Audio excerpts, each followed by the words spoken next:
to encourage you with a very powerful question that I was asked about 22 years ago. I can remember I had a young baby at home and I was having a chat to a friend called Alison. And I can remember talking to her about different challenges, and she challenged me with the question, what are you going to believe, Beth? What are you going to believe? It's one of the most powerful questions that I've ever been asked. And I believe that that one question is the question that I've hung my hat on for the last 22 years and has helped catapult me into greater and greater and greater faith. When all else seems to be shaking around me, I go back to that question. Well, what am I going to believe? I know that Jesus said about his sheep, that my sheep hear my voice and they follow me. So I know that when I believe I have received a word from the Lord, or some a rhema word in the scriptures, then I know that I need to hold on to that. And when my faith is being shaken, then I need to lean back into so what are you going to believe, Beth? What are you going to believe? Our belief actually is a choice. We are all given a certain amount of faith, and we're told that faith is small as a mustard seed, which is a tiny, tiny, tiny little speck, can move mountains. But we're all given a portion of faith, and it's up to us to allow that seed to grow in good soil of our heart. It is up to us what we actually do with the seed of faith that we are given. We can grow our faith by choosing to believe the words that Jesus has said, by choosing to believe the rhema words in our life, by choosing to believe our prophetic words, by just choosing to believe what the scriptures have to say about us as children of God, as inheritors of the kingdom of heaven, etc. But it's our choice to believe. And then we can either choose to believe or not, but we can also choose to trust or not as well. And from those decisions to either trust or not, or believe or not, actions need to follow. We need to actually pull out. Now, this is going to sound pretty feisty, but we need to choose to pull on our big girl boots or our big boy boots and say, this is what I'm choosing to believe. All the circumstances around me might be screaming otherwise. My emotions might be telling me otherwise as well. I might be feeling fear or anxiety, but what am I choosing to believe? Don't forget the father of the epileptic boy who said to Jesus, please heal him. And Jesus said, do you believe? And he says, I do believe. Help me overcome my unbelief. We find that in Mark 9:24. And of course, there's doubting Thomas, who needed to feel the evidence of the truth of who Jesus said he was after his resurrection. God doesn't mind our questions. He doesn't mind our doubts. It's what we choose to do with them, whether or not we choose to refocus and say, but this is what you said, God. But God said this about me. But God said that about my neighborhood, my city, my nation, about the globe, about his kingdom. But God, I love Regina McCollum talks about how she years ago did a thing for a women's conference, and she came out and she said, my butt's bigger than your butt. We all need to have really big butts when it comes to our but God statement.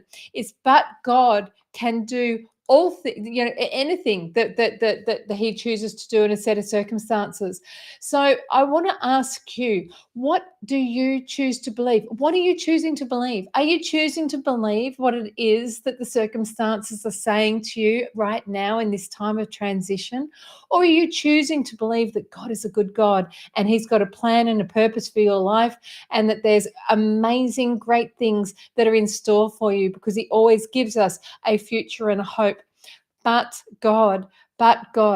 Did God say? Well, yes, he did. The enemy will come and say, did God say? You just look at that conversation that the enemy tried to have with Jesus at the end of his 40-day fast in the wilderness, just after he was baptized, just after his identity was released. This is my son in whom I am well pleased, Mark 1:11. Straight after, he goes into a wilderness experience where at the end of the 40 days, the enemy literally comes and tries to plant doubt If God said this, prove it. If God said that. And Jesus is like, no, this is who I am. This is who I am. I don't have to prove anything through my own works. He knew that it wasn't yet time to step into the fullness of what it is that he was called to do in that moment. He knew who he was. And in the same way, we need to choose to believe. We are able to say, God, I'm not too sure. I do believe. Help me in my unbelief, or help me in my disbelief.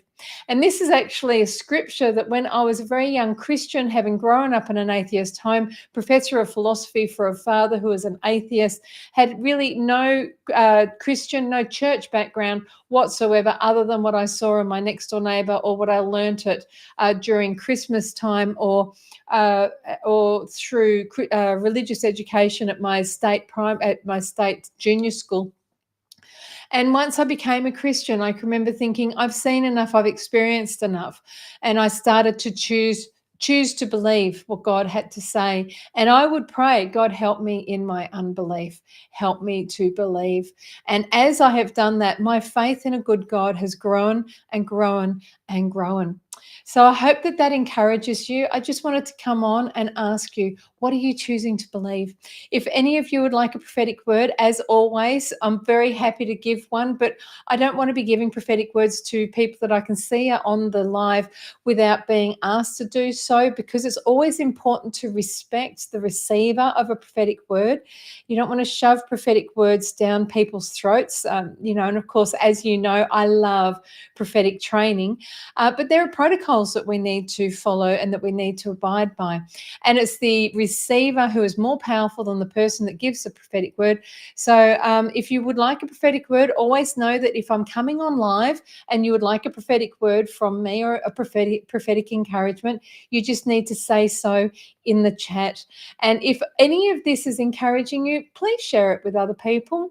There is good news out there in the social media lands, and it's always great if you can like it, share it, follow it, and subscribe to it. Do all of those things, because we want the good news of Jesus Christ to be getting out there.